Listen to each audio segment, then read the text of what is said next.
Hi again, and welcome to 66 Books, 66 short podcasts which take a brief look at the 66 books of our Bible. And you've reached the book of Obadiah, the book of the righteous judgment of God.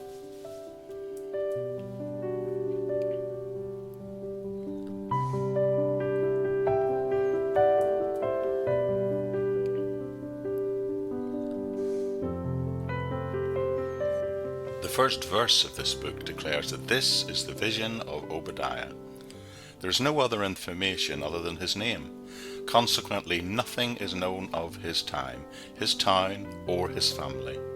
Furthermore, nothing is known of Obadiah's ministry, apart from what little glimpses are contained within this short book. However, he must have been one of the few genuine prophets left in Judah at the time of its overthrow and captivity. He was an obscure prophet, yes, but we know he probably lived in the southern kingdom of Judah. Thinking about who the book was written to, well, dating Obadiah is difficult. There is no reference to anything in the opening verses.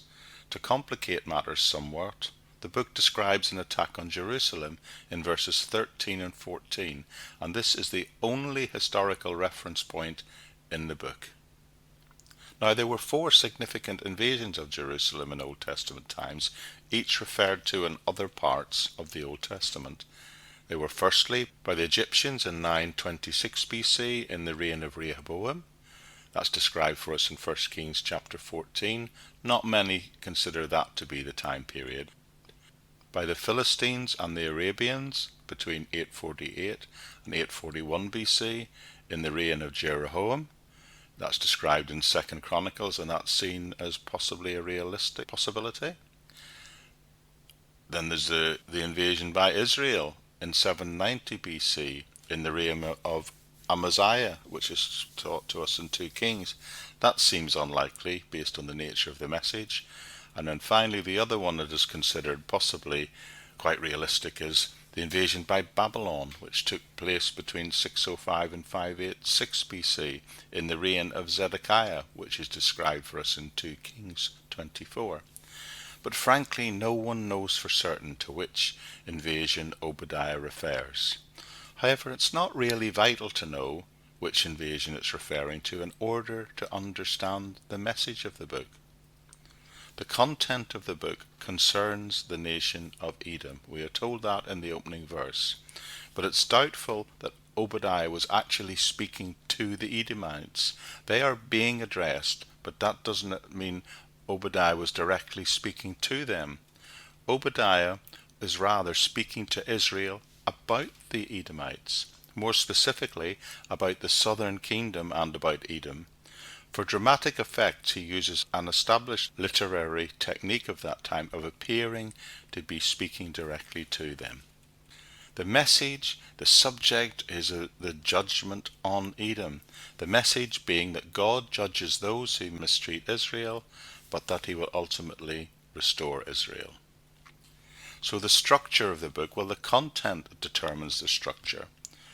In the introduction, the nations are called against Edom.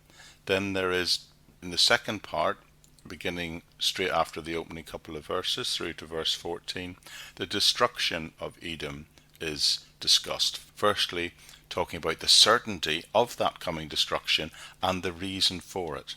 And then in the closing verses 15 to 21, the deliverance of Israel is described, and something called the day of the Lord in all the nations is referred to, and the day of the Lord in Israel.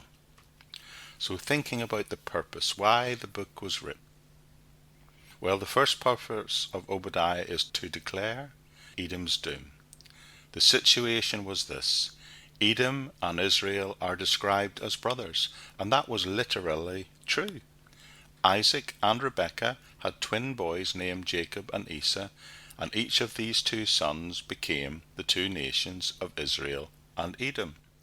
There had been rivalries between the two for many years. But about 850 BC, the Edomites were seen to look on with pleasure at the misfortune that was falling on Judah. They even took advantage of that situation by taking some of their possessions over and a faction even took part in a conflict against them. That's mentioned in Obadiah verse 14. Therefore, Obadiah is saying that God will judge Edom for this cruelty towards their brother Judah. The second purpose of Obadiah is to declare Israel's eventual deliverance. The closing verse deals with the day of the Lord. In verse 15 and 16, he says all the nations will be judged, but then he says in verse 17 that on Mount Zion there shall be a great deliverance. The house of Jacob shall possess their possessions. In a word, God's justice will ultimately prevail in this matter. So to summarize the book, Obadiah, a prophet, declares Edom's destruction because of her treatment of Israel, and also describes the ultimate deliverance of Israel from this situation. In other words, God will judge those who mistreat Israel, and he will ultimately restore Israel. As Obadiah predicted, the nation Edom was subsequently destroyed and its land devastated by enemy invasions, and these events are actually recorded for us in the opening verses of the last book of the Old Testament, which is Malachi, which of course we look at later in this series.